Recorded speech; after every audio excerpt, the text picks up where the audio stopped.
some of this information may be reviewed, some of it may not, but if you have any questions at any point in time, please don't hesitate to ask. All right, so just a quick overview. We'll go over different types of bone conduction systems, how they work, talk about indications and candidacy criteria, at least from an audiologic perspective. Of course, Dr. Becerra can jump in if there's anything otologically that he wants to add as well. We'll talk about audiologic fitting considerations, decision-making, and we'll go over a couple case studies. So I'd like to start, let me move this over here. By talking about current options for bone conduction. So there's been a burst of exciting technology that has become clinically available over the last few years. It's always important to keep up on new technology, but it's also just as important to understand what spurred that technology, where we came from, and what the limitations might be. There are a variety of options available, the majority of which require surgery, but there are non-surgical options as well. There are limitations with those non-surgical options. This slide is kind of heavy, so bear with me. Again, if you have any questions, feel free to ask. So here we're talking primarily about surgically implanted bone conduction options. We start with the obvious, the coupling site. We're talking about bone conduction today, so it may seem, obvious that it's going to be, coupled with the skull bone. However, there have been technologies in the past that have tried coupling to other sites, such as the teeth, to achieve bone conducted hearing. There's also some interesting new technology that's looking at the application of cartilage conduction. So keep in mind that there may be things coming down the road as well. So then we talk about how energy is transferred to the implant. Of course, with implantable technology, we'll always have some sort of implant in the skull. That implant is what physically vibrates the bone. When we talk about energy transfer, we're talking about how that vibratory energy is transferred to the implant. This is where we consider things like transmission loss, power needs, and so on. The ability of the current configuration to overcome or avoid transmission loss, we call coupling efficiency. Percutaneous mechanical devices usually contain an abutment attached to the internal implant, and the external processor is directly connected to it, similar to a snap on your jacket. This is considered a passive form of energy transfer, meaning that the actuator is housed in the external processor, the actuator meaning the piece that actually vibrates. In other words, the processor itself vibrates and then vibrates the implant, which vibrates the bone. Because it's a direct physical connection, it's considered direct mechanical transfer. Transcutaneous magnostatic energy transfer happens in a similar manner, except instead of an abutment being attached to the implant is instead attached to a magnet. The skin is closed over it. The external processor is then attached to another magnet, and the magnetic force holds the processor in place over the implant.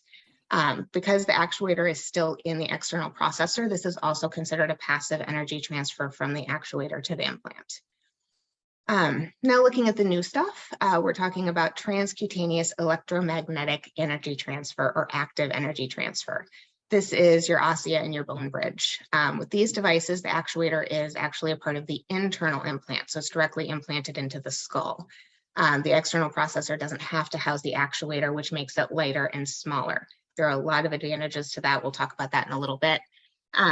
When it comes to energy transfer from the actuator to the implant site, however, this is where things are slightly different between the two options. The osseous uses an active piezoelectric technology. The bone bridge uses an active electromechanical technology, and we'll talk about that in a little more detail too. So looking at passive osseo-integrated bone conduction options. Surgical bone conduction devices always carry with them the inherent risks associated with undergoing surgery. And with these devices, about 20% or more of patients will experience post-surgical complications. When we're surgically implanting the bone conducted devices, or when these devices were first developed, the only option was that percutaneous abutment. And the most common complication we saw with those was skin overgrowth, which you can see in that picture on the right. This is an ongoing issue. And it was addressed by developing that transcutaneous or magnet option, but then we ran into issues with fixation force. So the magnetic strength needed to hold that heavy implant on the head, as well as to have a strong enough connection to vibrate the bone, meant that we were walking a very fine line when it came to the pressure on the skin flap. So we started seeing a lot of skin breakdown over the implant site because of this, and you can see an example of that on the left. Another consideration with any internal device is imaging options. So this will limit MRI options. create artifact on imaging. The internal implant is generally limited to about 1.5 Tesla or to 1.5 Tesla on the MRI and will create a shadow on the image. So that leads us to the active transcutaneous bone conduction implants. These are a relatively new development, are being implanted more and more over the past few years. Two companies have developed these, Cochlear Corp, which they've called the Ossia, and Med-El, which is called the Bone Bridge. With these devices, because the actuator is implanted into the skull itself, this means there's a lot less transmission loss, especially in the high frequencies, which is huge. There's a decreased weight of the external processor, which would theoretically decrease post-surgical complications because of that fixation force. Doesn't need to be quite as strong. And it can also reduce feedback. The downside is that it requires more drilling of the bone.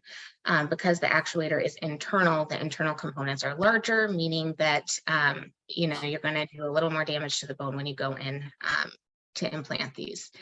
It also means that it is restricted to kiddos 12 and older. So if you're implanting a child, whereas the passive bone conduction devices you can implant in a child 5 or older, these devices can be implanted in children only 12 and older because of skull thickness issues.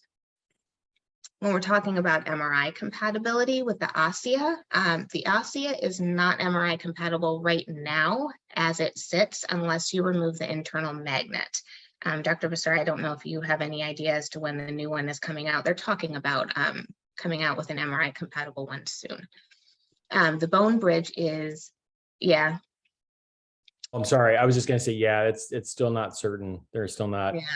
I ask a lot because a lot of patients, they want the Ossia, right. But they don't. I can't give them a time frame on that. And I keep continue to ask the reps, the cochlear reps, and they don't know, which is kind of surprising because the cochlear implants are MRI compatible, and I'm not sure why that technology hasn't been transferred to the Ossia.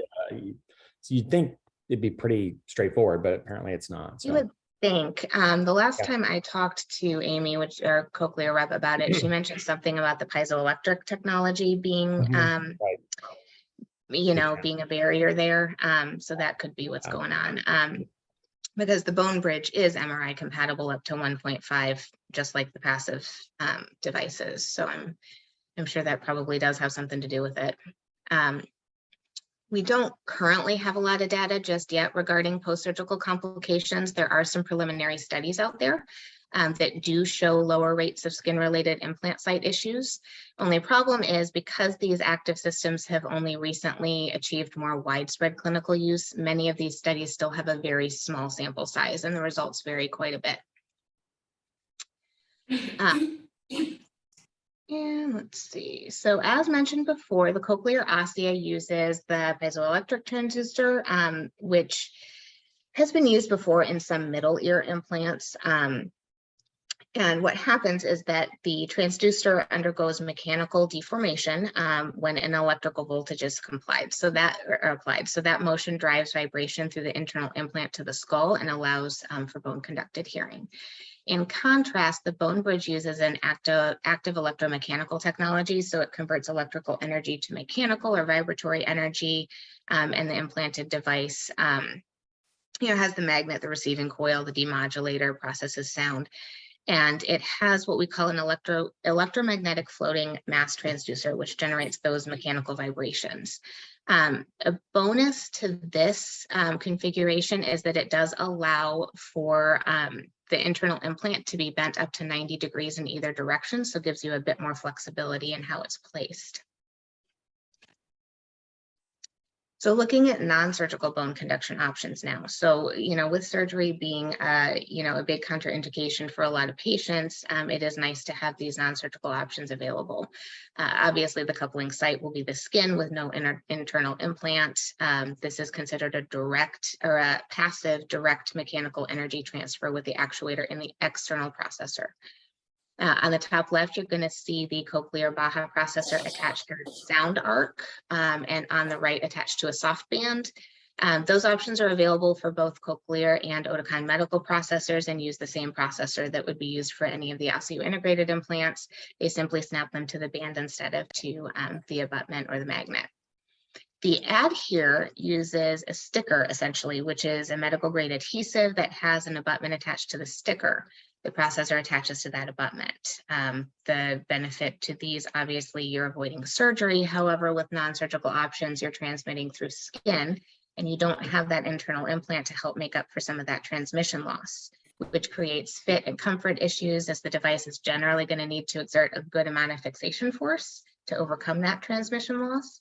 It also leads to limited fitting ranges. So there's only so much power that we can program into these devices. So these options are going to be best in general for patients with normal bone conduction thresholds.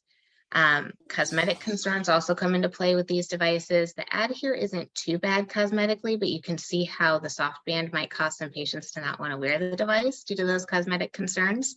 The Sound Arc headband has some cosmetic concerns as well. And there have also been a lot of complaints from patients about discomfort and headache with the Sound Arc because of the pressure and the placement so close to the temple. Another consideration here is cost. So insurance companies here in the US are much more likely to cover surgically implanted bone conduction devices because they're classified as durable medical equipment. But with non-surgical devices, particularly the Adhere, sometimes insurance companies will give us a hard time about this. We have not had a lot of success getting the Adhere covered by insurance. So when should you consider bone conducted hearing systems for your patients, and which one should you choose? So we'll go here over the standard candidacy criteria and then talk about how to decision make from there. So there are two general categories of hearing loss that fit the criteria for bone conducted hearing. Obviously, conductive or mixed hearing loss and single-sided deafness in patients who can not successfully wear traditional hearing aids. For passive bone conduction systems, audiologic candidacy criteria for conductive and mixed hearing losses state that the bone conduction pure tone average should be 45 dB or better. Keep in mind that there are power processors that can handle larger cochlear losses, and we'll talk about that in a little bit more detail in a bit.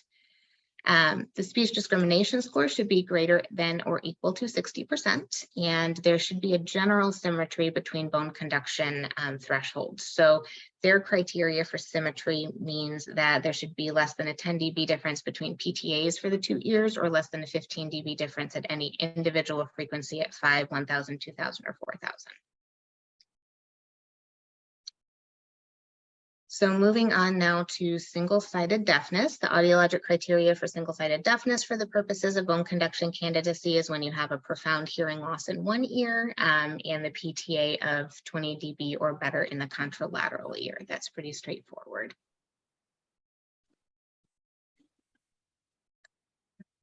So for patients who experience deterioration of the sensory neural component of the hearing loss after implantation, whether it's due to presbycusis, noise exposure, ototoxicity, whatever it may be, there are power options available for passive bone conduction devices that can fit PTAs up to 65 dB. There has been a lot of evolution in this area over the years. For time's sake, I'll just show you the most current processors. So power options are usually more effective when used with an abutment for several reasons. First, they're heavier, so a stronger magnet is needed if you're using that transcutaneous or magnet option. So you start to worry more about the integrity of the skin. Second, transmission loss affects high frequencies more than low. So the majority of sensory neural hearing losses tend to be worse in the high frequencies, right? So increased gain in those high frequencies also tends to lead to more feedback. So when we're looking at the Oticon Ponto, the Ponto 5 Mini has that traditional fitting range of up to 45 dB. And then if you need more, you have to switch out to the Super Power, and that can fit up to 65 dB. When we're looking at the Cochlear Baja, the Baja 6 Max, which is their newest processor, can fit up to 55 dB. And if you need more, you need to bump up to that lovely Super Power processor, which almost looks like a cochlear implant. So the Super Power processor, this guy looks strange. It was actually the first Super Power device developed for bone conduction, and its design has not changed since, so it's a little bulky. But because it was meant only for patients whose sensory neural loss had worsened post-implantation, there are often issues surrounding the placement of the abutment. So if the patient was implanted with the abutment a little close to the pinna, that might have been fine with the original processor, but when we try to fit this processor, it might be too close and not fit. So there are several wearing options you can see on the graph. We can turn it in any way. So we can turn it forward, we can turn it upside down, we can turn it forward and upside down. However, we need to fit that external processor to make it work with the abutment that's in place. If you see a patient wearing the Cochlear Baja Superpower, sometimes they don't like their current wearing configuration. They don't like it hanging in the front or upside down. Please, please, please, if you see a patient doing this, do not tell them, oh, just flip it around. Yes, this has happened, not with our wonderful U of M otologists, but I've seen this come out of other otology clinics.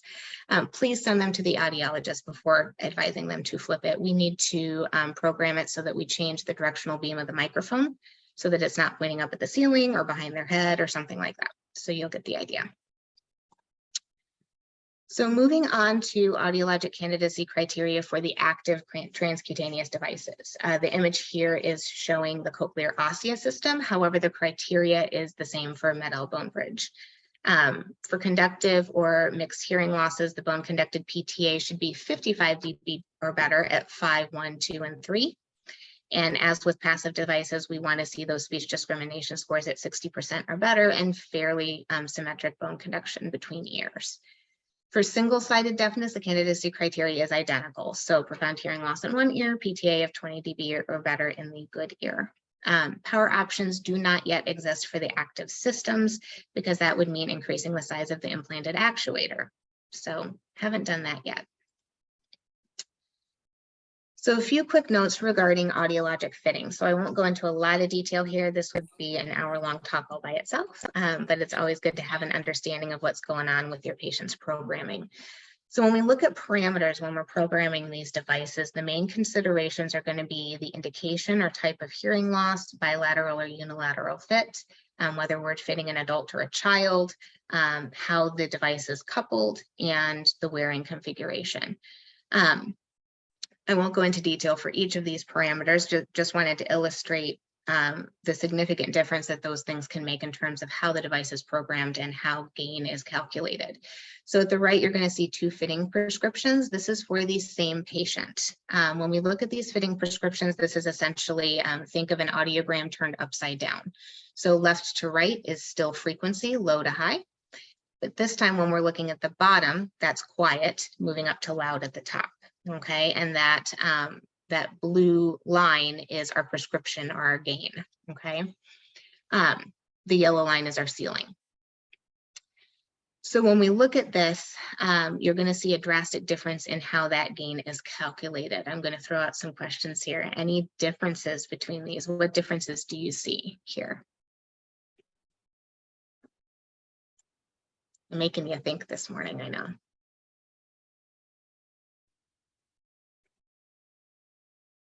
So primary, I don't know, Dr. Becerra, can you figure it out? Oh, you're going to put me on the spot right here, huh? Put you on the spot, all these audiology questions. Oh my goodness. Well, you know what, honestly, I've never seen you do this before. So this is great for me. Honestly, I don't you guys program this. So yeah, it gets a little crazy. So when we're looking at that output or that gain calculation, you'll notice on the top, it's more at mid and low, and it kind of drops off in the high frequencies. At the bottom, you'll see the low frequencies aren't so amplified, and we're really putting out a lot of gain in the high frequencies. So when we're fitting a bone conduction device for a mixed or a sensory neural hearing loss, essentially we're stimulating the cochlea on the same side. And we have, in most cases, we have some sort of an occlusion effect to help us hear with gain. So that's all taken into consideration. When we're looking at single-sided deafness, we're stimulating the cochlea on the opposite side. And when we think about a patient with single-sided deafness, you know, the issues they're going to run into are, you know, head shadow effect. So if, you know, I have a dead ear on the left, a good ear on the right, if someone's sitting on my left-hand side, the low frequencies are getting over there on their own. Okay, so we don't need to help those, but the high frequencies can't get over to the good side on their own. So that's what that implant is going to be focusing on. That's why the high frequency gain is so much greater than the low for the single-sided deafness indication. So quick question. So what Yeah. you're seeing here, what you're showing here are the two examples. Is this applicable to both Ossia and Bone Bridge? Do you have the same programming issues with both devices, or do you find that one is better than the other for those low frequencies in SSD? So the programming calculations would be the same, or how it's calculated and how it's different for conductive and SSD would be the same. Ossia and Bone Bridge are going to be better at transmitting high frequency, just in general, with that actuator being implanted in the skull itself. We don't have to deal with as much transmission loss, and we don't have to deal with feedback. And feedback is a huge issue when we're programming, because the only way, no matter what the manufacturer says and what fancy words they use for the programming to reduce feedback, when you're reducing feedback, you're reducing gain, right? So if the implant is squealing, we're going to have to cut gain somewhere and make a compromise. So when feedback is reduced, the sound quality is better and you can get more high frequency. So for single-sided deafness, I would probably lean towards Ossia or Bone Bridge if it's possible. Definitely. For mixed and conductive, I don't think there would be much of a difference.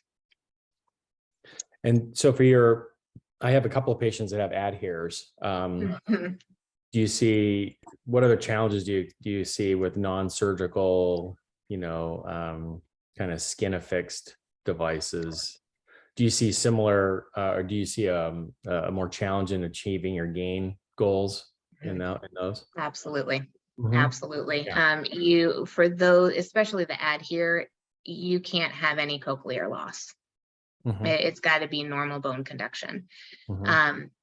Adhere is not as effective for single-sided deafness for that reason, right? So because you are really trying to amp up those high frequencies and you're dealing with so much transmission loss, you're just not going to achieve what you're hoping to achieve with adhere. Mixed and conductive hearing losses, they can be effective as long as there's a normal bone conduction line. With adhere, we have very limited programming options. I can't really turn up anything with adhere. It's more as stick it on and hope it works. Right. With the soft band options and the sound arc options, we can get a little more gain there, but then again, that also requires more pressure. Believe it or not, patients kind of balk at that a little bit. Sometimes it can be uncomfortable. Yeah. So when we look at, bilateral versus unilateral, yes, it does matter. So when we're fitting a unilateral loss versus a bilateral loss, these gain curves will look different as well. Obviously bilateral, because we've got a summation of the amplification, the overall prescription is going to be less. Adult or child, that does make a difference as well, because with a child, the thickness of the skull is smaller. So we're going to adjust gain curves, particularly for the low frequencies for that. The coupling does make a difference as well, whether it's an abutment or a magnet, if we're dealing with passive devices. So again, if it's a magnet, you'll see those high frequencies bumped up a little bit to overcome the transmission loss and wearing configuration. So if we have, a patient who is wearing it on a soft band or a super power device that's flipped forward, we're adjusting, the microphone configurations and all of that, crazy stuff to make sure that the implant's working correctly. And I can't see, guys. Is Tashneen come in there? I can't. You guys are. Yes, I'm here. Hey, how you doing? Hi. Good afternoon. Good morning. I can't remember when I was there before. Have you guys used any bone conduction to this point, or have you put in any Bajas? Are you putting in Bajas? I can't remember. No, we have been. We probably do about 10 per year. But it's the Oticon, so it's the percutaneous one. And I think it's because of the cost. That's probably the cheapest one available. And so we've been using it both in adults and peds. So yeah, so we don't do a lot, but we do a few, and we don't at the moment do single-sided because we just don't have enough to go around. If you know what I mean, there's a lot more single-sided methods going around, and so we can't afford to kind of treat those patients with any implantable devices as yet, but we do bars, yes. The one problem with the percutaneous ones that we've seen is that, particularly in the HIV population patients, the osseointegration seems to be a problem, and they have sepsis, and eventually it comes out. So we kind of looking at other options. One of those who are immunocompromised, they're just not seeing that group of patients who tend to need these devices more than the others. So because of the middle ear problems. So we kind of have to look at other options in there. The percutaneous abutments they've all kind of just fallen out because of osseointegration issues and skin problems. Yeah. Okay. That makes sense. That kind of leads very well into the next slide here. So perfect transition there. So, we just talked about numbers. We have a lot of information now about the devices themselves, and numbers are always a good place to start. But it is very important to remember that these things are just your starting point, right? So not your final decision. We're going to be looking at the whole patient. I usually look at this as the decision triangle, right? So we look at candidacy criteria. Of course, you're going to make sure that you're looking at the optimal audiologic solution for the patient. You'll consider hearing loss, technical device related parameters, expected coupling efficiency, all of those things. The next point on the triangle is to consider the optimal surgical solution for the patient. So pathoanatomical aspects, device dimensions, invasiveness and surgical risk. Coupling site and manner, other comorbid conditions, all of those things. The third point on the decision triangle is where the treatment team usually works best together. So when we're looking at other patient-related factors, we're thinking of things like the patient wishes and expectations, social aspect, device usability and connectivity, and so on. So there are an infinite number of possible considerations here. The most well-fit device in the world isn't going to do the patient any good if they can't or won't use it in their daily life. So I'm going to dive into a few case studies here. I know we're talking about bone conduction today, so you all already kind of know where most of these cases are going to end up, but we'll kind of go through the thought process and decision making from the beginning. So this patient, DL, is a 65-year-old male who has a history of squamous cell carcinoma of the tongue base. Treated with chemoradiation. He completed that in February of 2016. He has a history of subjective bilateral hearing loss that predates the cancer and the treatment. He was fitted with bilateral hearing aids in 2018, and he reported feeling very successful with the hearing aids.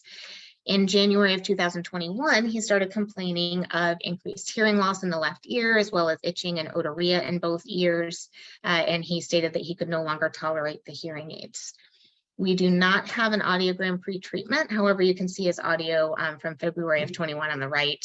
There is an asymmetric sensory neural hearing loss with a slight conductive component in the left ear. And to calculate that for you, because I know it's hard to see, the PTA in the left ear is 57.5 and in the right ear it's 43.75. So it was found that the patient had developed a delayed bilateral external canal radiation dermatitis. We tried everything known to man from an audiology standpoint to make the hearing aids wearable. We changed the domes. We went with crazy molds with hypoallergenic coatings, ridiculously huge vents, everything you can think of, and we were just not successful. The patient was beginning to withdraw from social situations. His business was suffering. His home relationships were becoming strained. His wife mentioned concern regarding depressive symptoms, increased cognitive decline and memory issues, and we all know these can be very closely tied to untreated hearing loss. So what do we do here? Any brainstorming ideas or thoughts?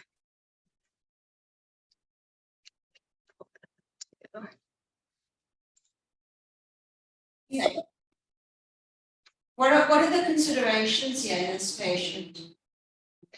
So he has undergone chemoradiation, so we're worried about healing when it comes to surgical considerations. Obviously he's already, we're seeing some signs of that with his canals and the dermatitis, the radiation-related dermatitis. And he doesn't technically meet the candidacy criteria for bone conduction, right? So he is not technically meeting that candidacy criteria. However, hearing aids are just not going to work for him no matter what. And when we look at that, I can pull that up moving forward. When we look at this with this audiogram and, the things that his wife is noticing in terms of his day-to-day life, the depressive symptoms, we need to find a way to get this patient some sound, right? And hearing aids just aren't going to cut it anymore. So even though he is not technically a bone conducted implant candidate, we can kind of go through, all of the different options, right? So we know traditional hearing aids are out. We've tried that.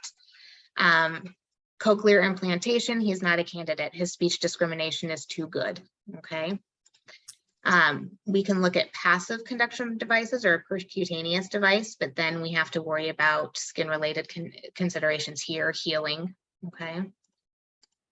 We can look at passive bone conduction devices or a transcutaneous device, meaning, the magnet connection, but then we're worried here about, breakdown of the skin over the implant site, especially with his history of radiation, because we would have to have a power processor and a pretty strong connection to get him what he needs sound-wise. So we would throw that off the table. Non-surgical bone conduction options, there is no way we'd get enough gain, right, to reach that cochlear loss. So those are off the table. So that brings us to our active bone conduction devices, which is what we ultimately ended up doing. So the audiologist and odontologist consulted. We agreed to try the cochlear ossea implant. We consulted with the patient and his wife, went over, all of the pros and cons to this. We figured this was going to be likely his best bet for hearing rehab, even though he clearly does not meet the candidacy criteria. So we were concerned also about the preclusion of future MRI studies given his oncologic history. This was discussed with the patient and his wife. The patient stated that, with everything he had been through with cancer and treatment, if there was a recurrence, he was not interested in choosing further treatment anyway. So he chose to go forward with the implant. He underwent implantation in October of 2021, no complications during surgery. His first post-op follow-up showed some concerns with wound healing, not surprising, some slight edema, but no sign of infection. The surgeon felt comfortable moving forward with the fitting of the external processor, which was scheduled out for about a month from then. And the fitting appointment took place about a month later. By this time, the implant site was well healed, almost too well. There was a good deal of scar tissue that then had developed over the site. So when we connect an ossea for a first fit, the external device actually reads the internal implant and will give you a measurement of the distance between the external and the internal processor, or the external processor and the internal implant. And if there's too much distance between the two, then the processor cannot read the implant. So when we connected, it was a very loose fit, even with the strongest magnet, and it would not connect. So if I pressed on it, I could get it to connect and read, but the second I took my hand off of it, it lost connection. So we checked the surgical notes. There wasn't any concern for skin flap thickness during surgery. I was able to palpate the internal implant because with the ossea, you can feel the internal implant under the skin. I was able to palpate, but not well. It was really difficult to kind of determine placement. The surgeon stopped in during the appointment, and she wasn't comfortable with that limited palpation either. So she ordered a CT to confirm the placement, which came back fine. In the interim, we suggested actually that the patient shave his head over the implant site. He had very thick hair, and that was impacting our ability to connect as well. When he returned in January 2022, he had shaved the spot over the site. We had also suggested we had given him a Baha magnet, right, which is a little bit stronger than the Ossia magnets, and had him wear it for a couple hours a day to kind of almost press down that skin and thin it a little bit at the suggestion of the rep. Between that and the shaved head over the magnet site, we were able to get enough connection to program. So even with the strongest magnet, though, the connection is still pretty loose, and the patient does use a retention string to clip to his collar. So when we do the patient's first follow-up appointment after fitting, we always look at aided versus unaided thresholds, as well as speech and quiet and noise. And while these results wouldn't necessarily be, you know, stellar outcomes for a patient who is a perfect Ossia candidate, they are certainly better than expected for this patient. And they show a quantified functional improvement. The patient is very happy with the implant. He still wears that clip just because the connection is slightly loose, and his wife is thrilled. So just to give you a quick, I don't know how familiar you all are with these tests. PTA is pretty obvious per tone average. We do, you know, functional testing in the booth, aided testing. Quick SIN is a speech and noise test where we have 6 sentences. There are 5 keywords identified per sentence. The sentences are presented at the same level at 70 dB. 70 dB SL. So the background noise is also introduced and starts at a 25 dB signal to noise ratio. So it's 25 dB less than the sentence. And every sentence that's presented, the background noise increases by 5 dB. So in this case, we're looking for a signal to noise ratio loss. So a lower score is a better score. When we look at the AZ bio, those are lists of sentences as well. That test was actually created to combat the ceiling effect that we were seeing with our original test battery with cochlear implant users. And you calculate a percentage based on how many words they missed. We did, you know, we do lists in quiet, and then we do lists with a plus 10 dB SNR. So the sentence is presented at 60 dB and multi-talk or babble at 50 dB. So this looks pretty good. Any questions? I think just surgically, just a couple of thoughts on this. So one, I mean, you do have to consider radiation field. I mean, when we're thinking about some of these folks that may have had radiation and may have hearing loss secondary to radiation induced hearing loss. Because not just skin, but bone, you know, as Tashim was talking about earlier, the issues with osseointegration can certainly be affected if you've had radiated bone. So osteoradionecrosis is a real deal. I've seen it many times in many of the patients that I do with periauricular cutaneous malignancy that get radiated. And so that's a consideration because you don't want the bone to break down, the implant to not integrate. You can have just a poor surgical outcome. The other thing with these osseas is they're pretty good size. I mean, these things are, it's a decent sized footprint that you're putting behind the ear. And, you know, it's really hard surgically to just undermine and thin that skin flap because it has to go so far, but it's really hard to just do that. So one thing I try to do when I put these osseas in is to go between the temporalis muscle and the skin flap. So I try to make that plane between there. So then, because I think some people try to tunnel it under everything, and then you're going through muscle and scalp. And that increases your thickness beyond what you're already dealing with the scalp alone. So it's important to try to find that plane and put that in there. So just a couple of considerations to think about. Absolutely. All right. Any other questions or thoughts on this? Are we on mute? Yeah. So I just got a question. Can I just ask about the side? How did you choose the side here? You chose the one with a slightly worse bone conduction. Is that right? Yeah. Yep. Yes, we did. So we chose the left side. We chose the left side because there was a greater conductive component. So sometimes the larger conductive component can actually help us out when it comes to bone conduction because of the occlusion effect. Okay. If that makes sense. Yeah, thanks. And then just a question for Greg. You know, where you are concerned about, obviously in this patient, he's post chemoradiation.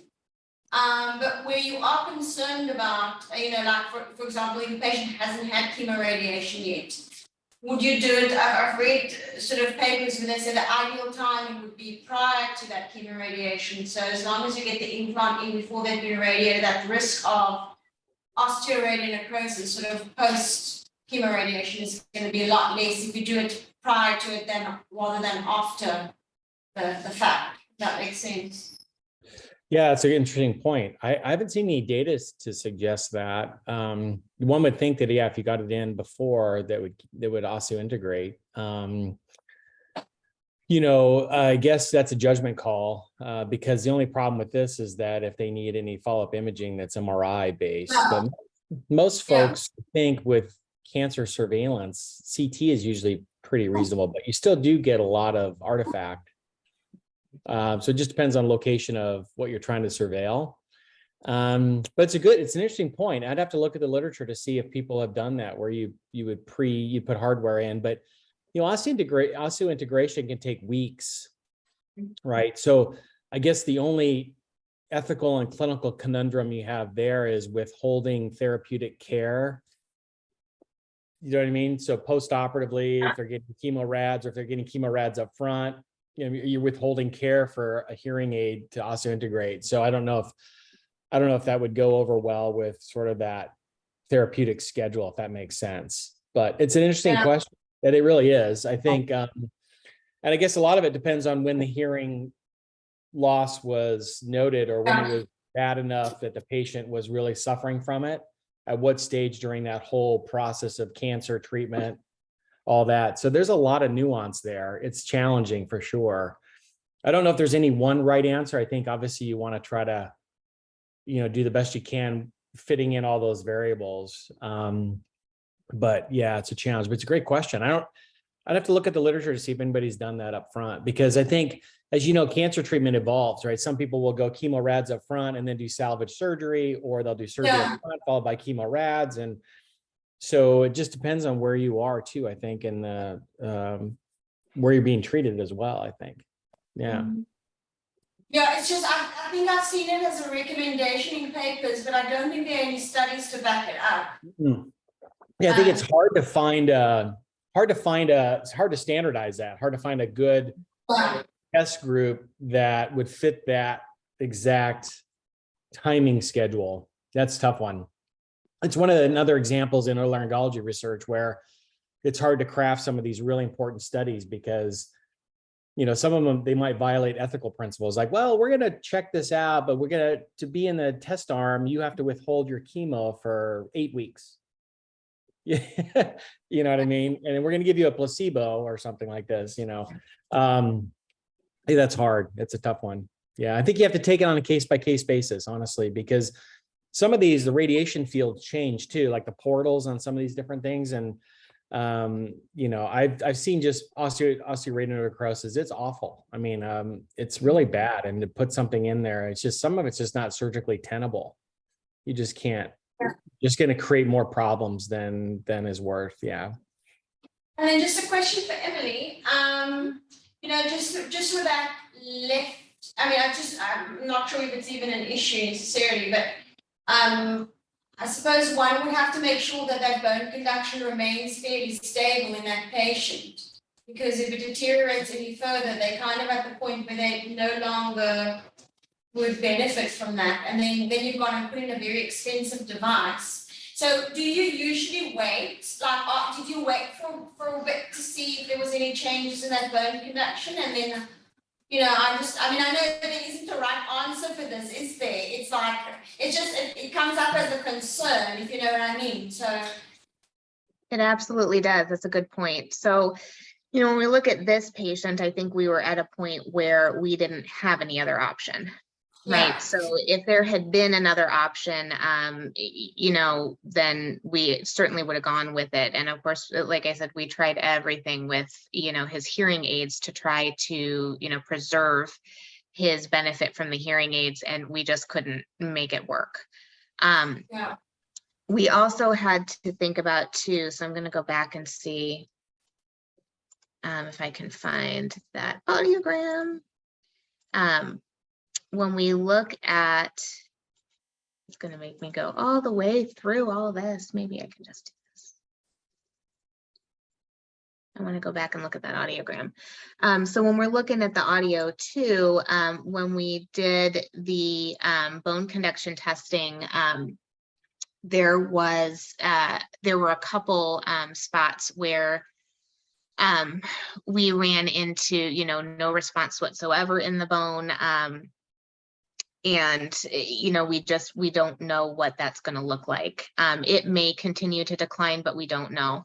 The other thing we're looking at too is the speech discrimination scores. So I don't know if you can see those very well there, but he's still doing okay considering the amount of sensory neural hearing loss that is there. If he was getting close there in terms of, possibly becoming a cochlear implant candidate, then we may have pushed a little, more strongly in that direction. But because the speech discrimination scores were still pretty good, he was still functioning pretty well. We figured that this was going to be his best option. Yeah. Yeah, okay. No, it's a very interesting case. I'm just wondering if I would have gone for the same ear and just the left ear necessarily.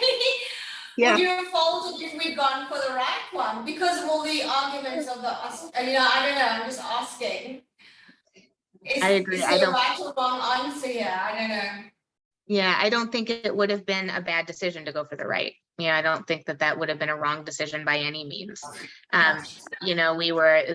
We were thinking the left, primarily because with the left ear, you've got a little bit of a conductive component there.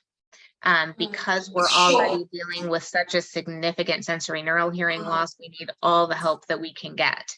Yeah. So that's kind of what we were thinking there, but I don't think it would have been a wrong decision by any means to go with the right. Yeah, but I got you on the conductive component. Okay, I get it. Yeah. All right, so I know we're kind of running low on time. Greg, what do you think? I've got one more case study, but it might be a long one, so. Oh, well, maybe just even introduce it and then it'll be food for thought. How's that? Sounds good. You will be familiar with this one. I know bringing this patient up is kind of like saying Candyman in the mirror too many times. So I hope that this doesn't show back up in our clinic anytime soon. Sure. So this is a 55-year-old female. She has a history of bilateral chronic otitis media and bilateral canal wall down tympanomastoidectomies. You're shaking your head, Greg. You know exactly who this is. So let me move this over so I can see. So keep in mind that the first part of this case study takes place prior to active transcutaneous options being available. So we were still dealing with only abutments here. So the patient is a 55-year-old female. This is her history. The otologist was able to get the chronic infection of the mastoid bowls under control after several months. She was wearing, when she first saw me, an ancient headband style Oticon bone conduction processor, which was of course no longer serving her needs. This thing was literally put on a headband like the bone conduction oscillator that we use when we do an audiogram. And that's how she was attempting to hear. So let me go back. I think I went too far here. Okay. When we look at this patient, first question, I was going to do recommendations, but I think we're running low on time here. So keep in mind, again, the active transcutaneous isn't available here. So things that might preclude traditional hearing aids, right? She has chronic infections of the mastoid bones. So that would preclude traditional hearing aids. Looking at percutaneous versus transcutaneous. Because of the high frequency sensory neural component that we're seeing here, we would definitely, lean towards that, the percutaneous option. The other issue that we ran into with this patient is that she wore a wig, right? So that can be very, and she was not willing to give that up, at least not at the beginning. So that was a consideration, right? We're thinking about, you know, the whole patient here and, you know, what she's going to wear and not wear in the real world. So if we did any sort of a transcutaneous or magnet option, there was no way she was going to be able to wear a wig with that. She was able to surprisingly find someone who could modify her current wig to accommodate the percutaneous device. So they actually put a hole in the wig and sewed around it so that she could wear the percutaneous device through it. But because the wig moved, there was not going to be any way to put the magnet on there, or it would have constantly knocked off the device. So different considerations there. The Cochlear Baja Connect was implanted December of 2016 and February 2017, she had the processor activated. She was thrilled with the sound quality and the Bluetooth connectivity. She said repeatedly she could live her life again, very happy. Around this time, we started to notice that patient hygiene and compliance and keeping the abutment clean were starting to become a concern. With the wig, that was also problematic with the Baja. She was able to find that seamstress that could modify the wig. However, there was increased concern over hygiene because she was not washing it regularly. We saw her for her first device follow-up in March 2017. We noted inflammation and crusting at the abutment site. Otology did stop in and take a peek, determined that there was no active infection, reiterated the importance of hygiene. At this appointment, though, she also started complaining of vertigo since the device was activated. Seemed to be induced by stimulation from the processor, and she described it as feeling as though her whole head started to vibrate, followed by a feeling that she was spinning with nausea. If she turned down the volume of the device, it subsided. So we ordered a CT. Any guess? Quick question for the group. What is, if patient presented with that, that's pretty unusual, right? What possible thing might you think about clinical scenario if someone's complaining of maybe like a sound induced vertigo or vibratory induced sense of imbalance?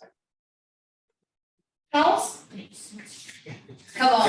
That's Julia's phenomenon. We find in superior circular canal dehiscence of these, like in case of photosyphilis.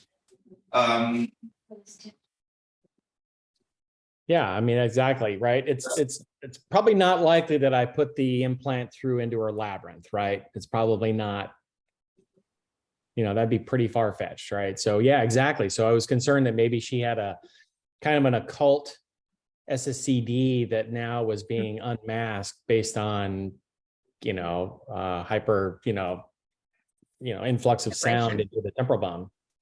So we did get a CT scan, and actually she didn't have any evidence of it at all. So really didn't have a good explanation for that. It's really interesting. Yeah. But it's very sound. I remember that, Emily, it was very sound sensitive, right? If there was very a certain much volume, she would reach a threshold where all of a sudden, yes, it was kind of overwhelming for her. So I don't know. I really still don't have a good explanation for that. We never did figure that out. Yeah, no. Right. It was fascinating. Yeah. So we, you did order the CT, looked for dehiscence, didn't find anything. So we played around with the programming. So when we do what we call bone conduction direct measurements, or basically an in situ measurement. And when we repeated them, we found that there was a significant improvement in those measurements.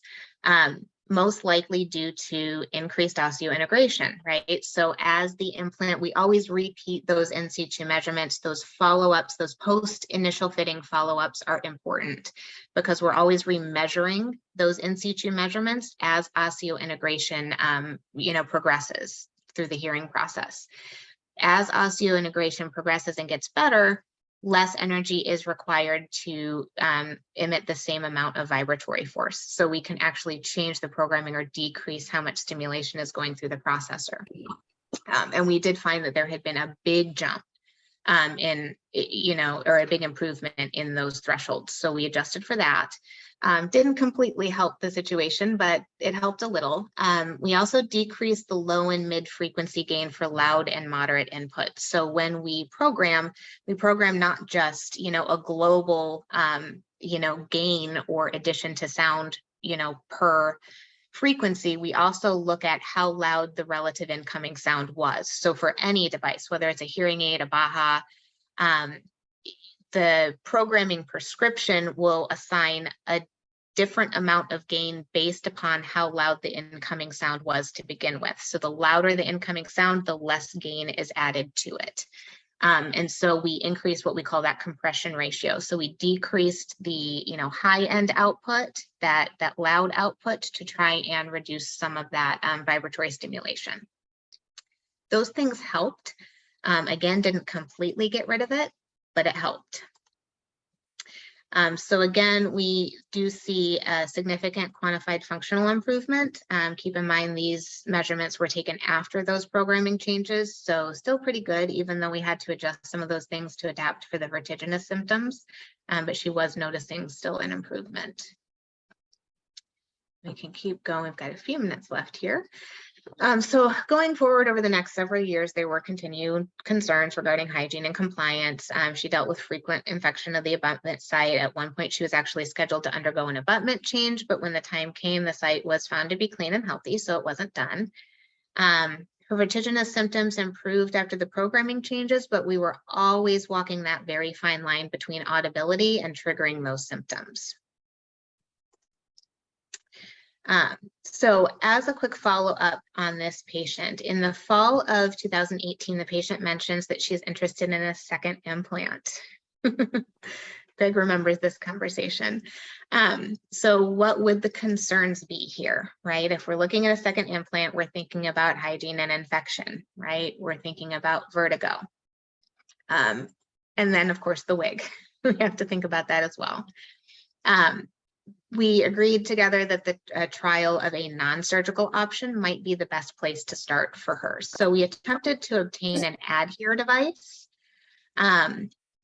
However, after multiple appeals, literally 2 years of fighting her insurance company and writing letters and doing peer-to-peer, they never did cover it.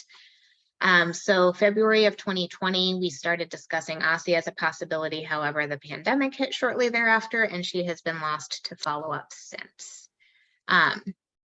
So this was my open discussion question. I don't know if we have time for it, but if we could convince her not to wear the wig, what would your thoughts be on an active transcutaneous device? So when you presented this case initially, I was actually thinking active transcutaneous device from the start because of the wig. And yeah, and so yeah, that was kind of what I thought you were going to say. Yeah. Right up front. Yeah. I don't know. Yeah. I think it's a very good option for her. Yeah, I think that would be a good option for the other side if, if we can convince her not to wear. So when we first started seeing her, those active transcutaneous devices were not yet available. So that's why that was not our first jump. But, and again, with that wig moving, any magnet type of connection, it would probably go off often. So, yeah. Yeah, she was challenging to care for. A lot of hygiene issues. I'm really glad that the field has moved away from the percutaneous. I got to be honest with you.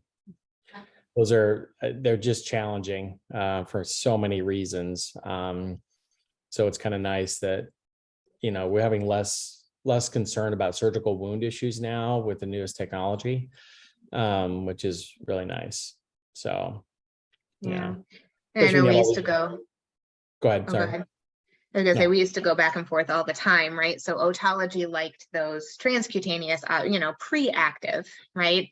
Otology loved the transcutaneous and audiology loved the percutaneous. So it was right. Back and forth. The percutaneous is a heck of a lot easier to program. The transcutaneous has, fewer issues, post-surgery. So right. Yeah. Yeah, these actives have kind of given us a happy medium here. Yeah. Well, Emily, thank you so much. Really appreciate it. Sorry, guys, Absolutely. I know we're at the end of our block, but thanks for giving us this overview. It's really, really nice. Really Yeah. appreciate that. Thanks for Guys, inviting me. any- Thanks for having me.